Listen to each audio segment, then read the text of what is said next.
Welcome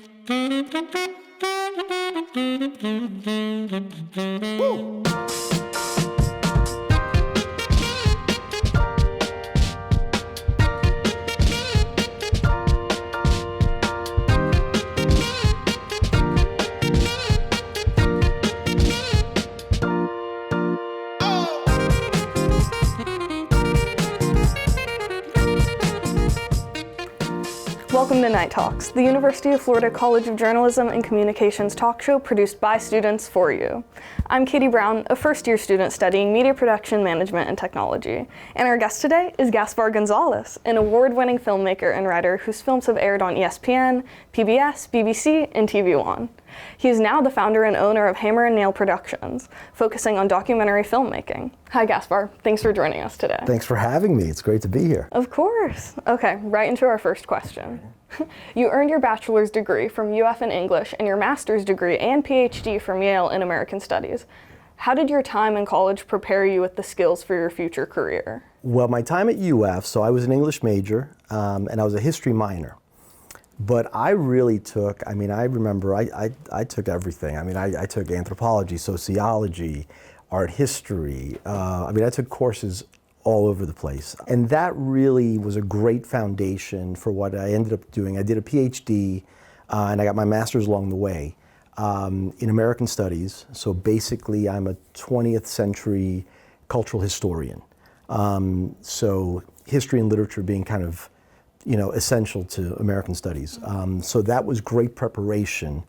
And then I went on from there I kind of fell into journalism after that, so. In 2000, you became a staff writer for the Miami New Times.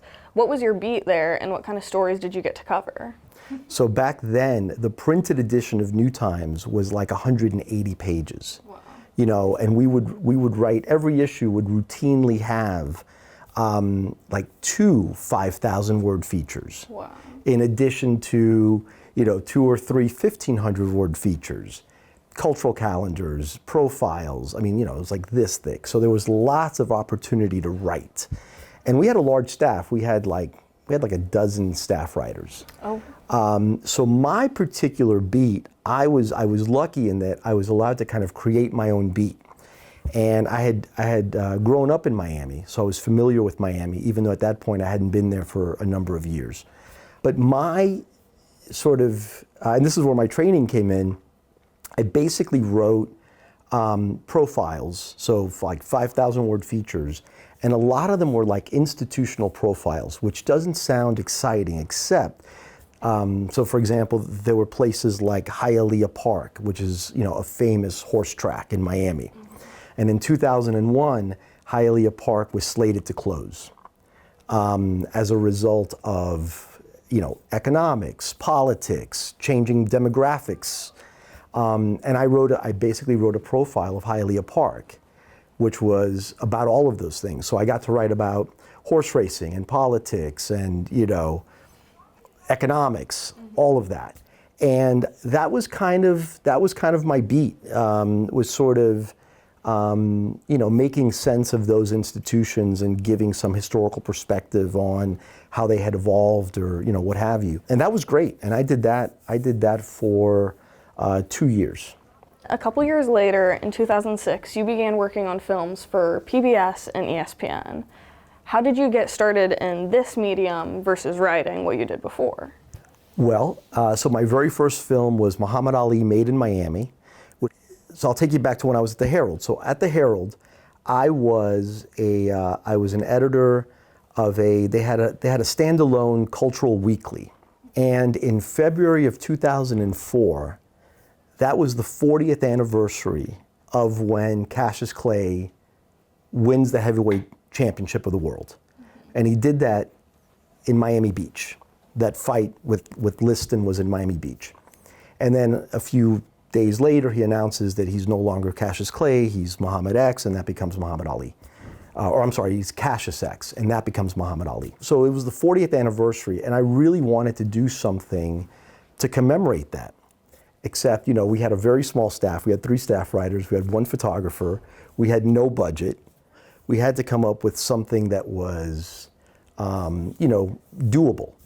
And it occurred to me, I said, well, listen, I grabbed our photographer and I said, can you go out and see how many people you can find who knew Cassius Clay, Muhammad Ali, when he lived in Miami? Now, this is 40 years later.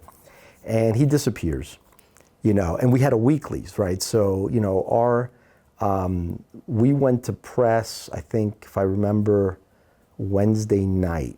And so, I gave him this assignment on like Thursday, the Thursday before. I don't see him Thursday. I don't see him Friday. I don't hear from him over the weekend. So I go into work on Monday morning and I'm thinking, I've got to come up with something else for the cover because I haven't heard from him. And he walks in and I said, well, did you find anybody? And he says, I found everybody.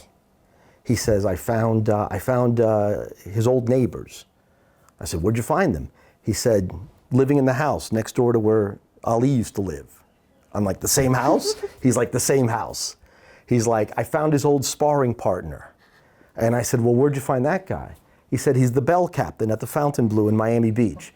And so it was just this crazy, like all these people were where, he had left them, like 40 years earlier. And we put together a really great special issue with like oral histories and we took photos and, original portraits of a lot of these people. And that was in February of 2004. That publication, for financial reasons, shut down at the beginning of 2005. Wow. So now I'm out of work. A friend of mine said, and he knew that I wasn't, I was kind of in between, and he said, is there anything you really want to do? Is there any, and I said, yeah. I said, about a year ago, we did this special issue around the Clay Liston fight and Muhammad Ali in Miami, and I could see it as a documentary, which was a very strange thing for me to say because I was not a documentary filmmaker, and if you're a writer, normally you think, oh, this is a book or this is something, or, and for whatever reason, and I think the reason was, I was just so impressed by the fact that these people were still there and they were still available to us, and to get that story in their own words, and with them there on camera. So I said to him, I said, I would love to do that as a documentary. I was not a documentary filmmaker. And he put me together with a gentleman named Alan Tomlinson, who had been a BBC reporter in the 1980s. And he'd spent the 80s getting shot at in Latin America and covering Haiti and all that, and had made a pivot in the 90s to documentary filmmaking. So I went to Alan. Alan loved the idea, and we took it to PBS. And so that's kind of, so the genesis of that was really, journalism. And then we made that film. Wow, really getting to bring it to life in a new way, taking it to film. Well, it's the same. It's a lot of the same skill sets. I didn't know, I didn't know how to set up a camera. I didn't know how to light. I learned all that actually doing the film. It was like going to grad school all over again.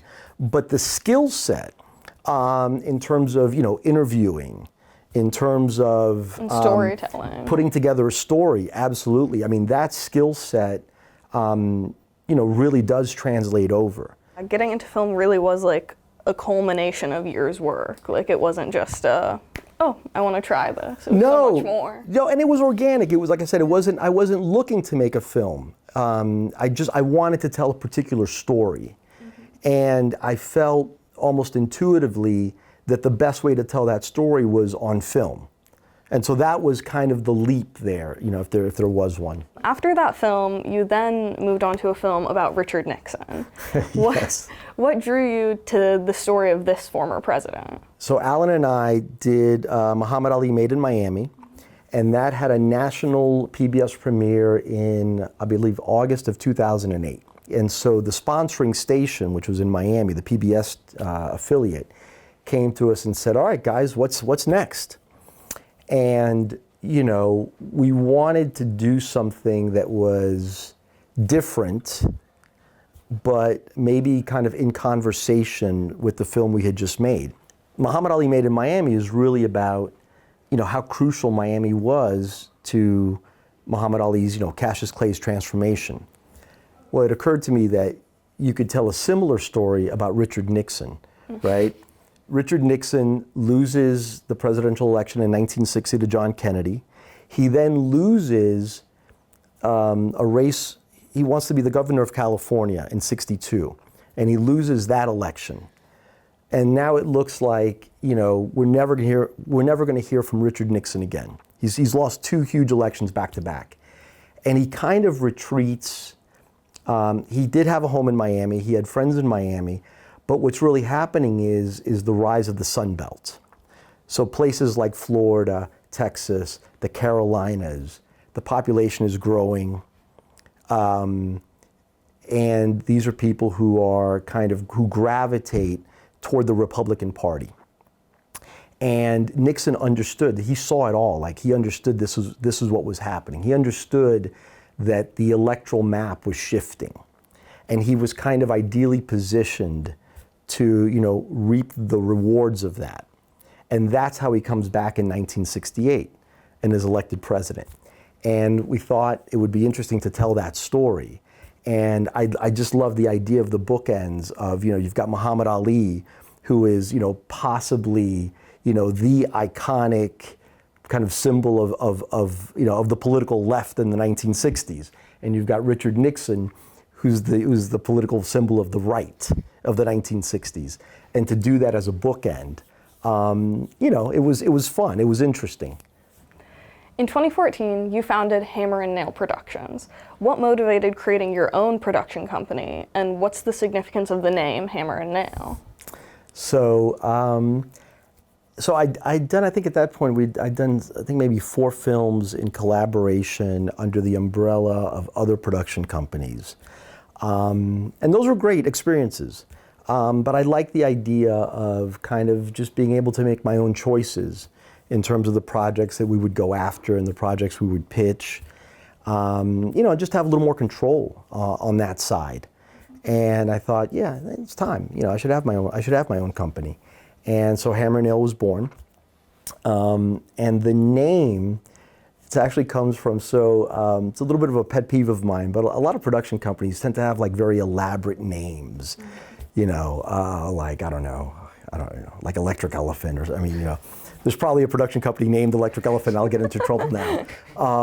But they have these very elaborate names, and I thought, it's almost like they spend more time on the name than they do on the work. And I kind of wanted a name that just said, we're here to work. And Hammer and Nail, I thought, well, we make things, right? How do you make things? Hammer and nail, right? Straight to the point. And it was, and then I kind of did, we did a logo that was sort of lowercase, and I just liked the way, it starts high and it ends high, and I just liked it. And I thought, well, that's it. We're not going to spend a lot of time on this. It was after the fact that someone said, my father worked for years and years as a furniture maker. He was a cabinet maker and a refinisher. So there's this, so my dad was a carpenter. So Hammer and Nail, I guess, has a kind of, biographical element, which it didn't really dawn on me at the time. But it actually has a double biographical element. My mother was a manicurist. Oh, wow. So a different kind of nail. Yeah. So that was completely unintentional. But it was, but somebody pointed that out as well, said, oh, you've managed to get them both in there in a way. And that actually made me very happy. I said, well, then it's perfect. It's a perfect name. Yeah, that's so amazing. That is a perfect name. Yeah. But it was really about that. It was really about kind of a name that expressed our philosophy, which is just, it's about the work. Just get to work, make stuff. With Hammer and Nail Productions, you've produced so many films. Which of them have brought you the most pride or had the biggest impact on you? Filmmaking is, it's a lot of work. And you really have to get deep into it. You kind of have an emotional relationship to everything you work on. Because you remember how hard it was to do this or how hard it was to do that, or how exciting it was when you finally figured out that, no, this is the way to do this, So everything we've done, so even short films, we did we did a 4.5-minute film, which was actually the first thing we ever did, called Gay Talise's Address Book. So we caught up with, famed journalist Gay Talese. I found out that he has like a 50 or 60-year-old address book. And, and if you know Gay Talese's career, he's written about everybody. And I thought, oh boy, I bet I know what that book looks like, right? It's gonna be like this, and it was exactly the way I pictured it. And we did a 4-minute film that's about his address book, but it's really about him, and it's about his life, And, I'm very proud of that film. It's 4 minutes, but I loved working on that film. Also, I love that you've kind of shown how the length of a film doesn't always dictate its impact or its meaning or its quality. I'm glad you brought that up, because I feel like a lot of times there are certain films that are great at 8 minutes or 10 minutes or 12 minutes. That you try to make them 20 minutes and they're not so great anymore. And so that was one of the things I always wanted to do is make films that are, suitable to the subject. Now, your 2020 documentary, The All-American Cuban Comet, follows former Gator football receiver Carlos Alvarez. How did you decide to tell his story, and how do you get a project like this off the ground? I know you worked with ESPN for this project. So Carlos Alvarez, I knew about Carlos Alvarez. Carlos Alvarez played football at UF in the late 60s. He played 69, 70, and 71. Back then, freshmen were not eligible to play on the varsity. So he played 3 seasons. So I knew about Carlos Alvarez, and I knew that he'd been, to this day, Carlos Alvarez is still the all-time leading receiver in UF history. It's got something like over 2,500 yards, I think. I don't know the exact number off the top of my head. So I know that he had, I knew about him. I knew he was Cuban. He was actually born in Havana. And I knew that he had been at UF in the late 60s, which was a very interesting time at UF. Integration, the anti-war movement, Gainesville was kind of a hotbed of activism. And so I knew that, we had this sort of interesting protagonist who'd been here during this really interesting time. And so I called him. So I just called him. And a lot of times, and I've told people this before, a lot of times as a filmmaker, it often feels like your job is to propose something crazy, but to not sound crazy yourself, right? So I called Carlos Alvarez up. I didn't know him. We didn't have any mutual friends. I just called him. And I introduced myself, and I said, look, I know a little bit about your career and your time at UF. And I think, I think you have a story worth telling. And it turned out that the story was actually, richer than I could have imagined. Because, we started talking. For starters, I did not know he and I had gone to the same high school. I mean, 20 years apart. But we had gone to North Miami Senior High.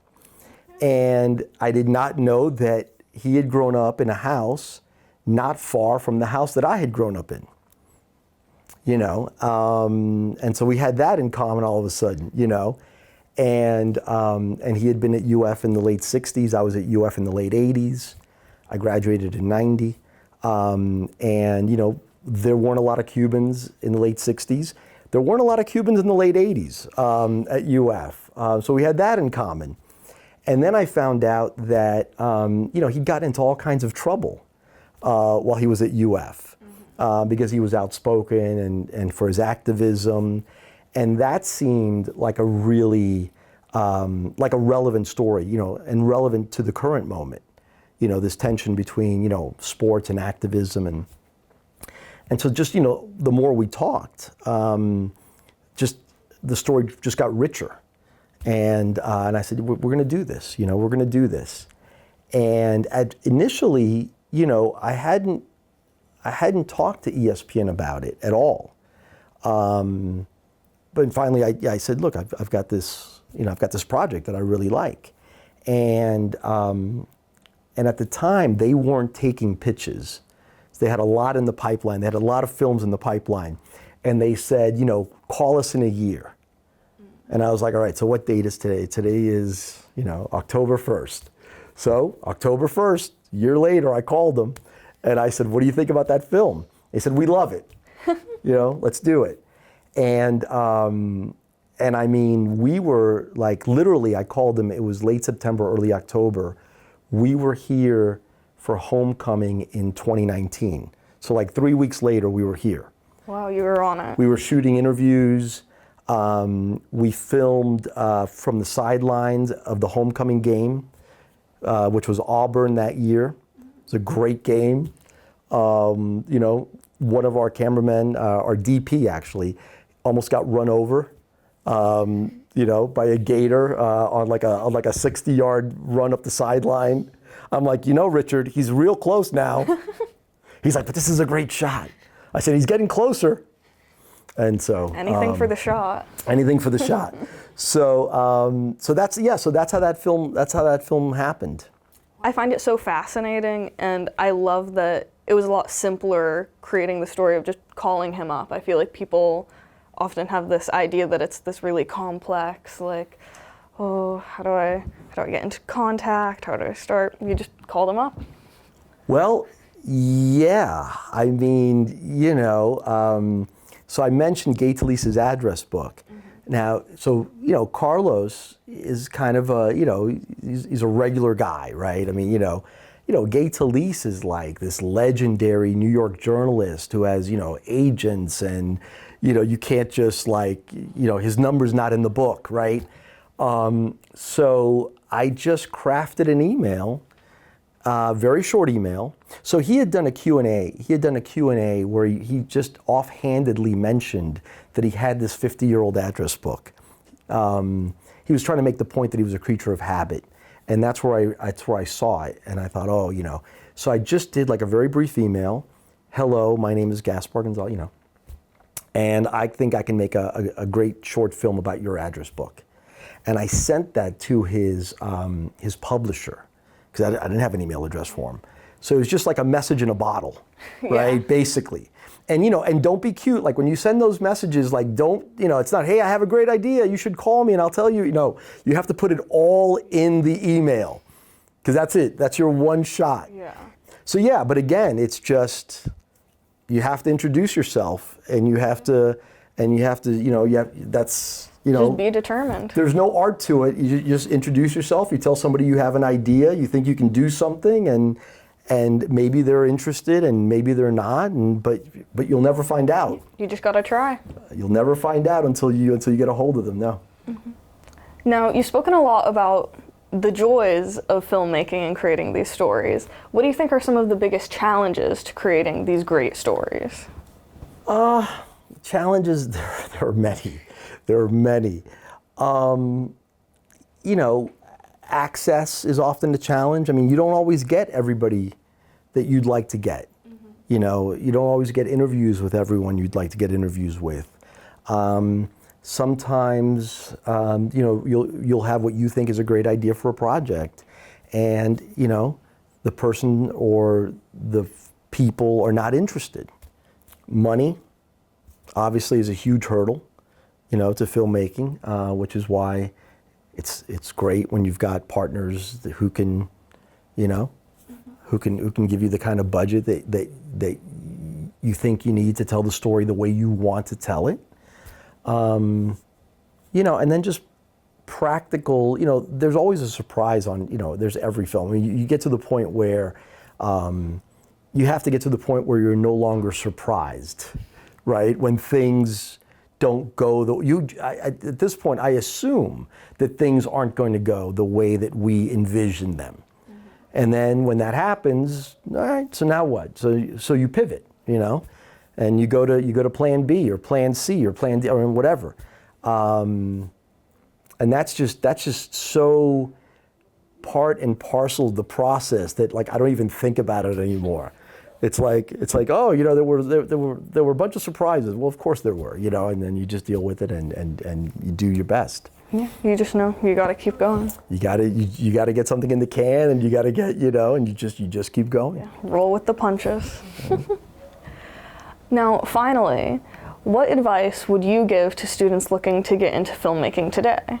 I think the best advice I can give is to stay open to opportunities, stay open to possibilities. In the same way that I wanted to tell that story, of Muhammad Ali in Miami, and and it occurred to me that, well, this could be a documentary. I think one of the reasons that I was able to make that leap is because I never limited myself. I didn't think of myself as, I'm a print journalist. Well, if you think of yourself strictly as a print journalist, then it's never going to occur to you to make a documentary. But if you think of yourself as a storyteller, well, it's much more malleable. Yeah, and it's much more expansive. And again, I think you're more aware and you're more alive to kind of other possibilities, because I think your career, I don't know, I think if you do it right, I think will take you down roads that maybe you didn't, that are maybe more interesting than the ones that you had kind of mapped out for yourself, when you were starting out. So that would be my, but I think that's good advice, hopefully, not just for aspiring filmmakers, but for, anybody kind of going out into the world of journalism or storytelling, because that landscape is constantly shifting, and to kind of understand that you can shift with it, and that, maybe certain doors close, but other doors open, and you can step through those doors. Thank you so much for your insight, Gaspar. Thank you for having me. Of course, from Muhammad Ali Made in Miami to the All-American Cuban Comet to Gay Talisa's address book, you've really shown the importance of determination and passion in filmmaking and to not limit yourself. I think that's really important for any future filmmakers and for any viewers. And speaking of viewers, thank you so much to our viewers for joining us tonight. Until next time, good night.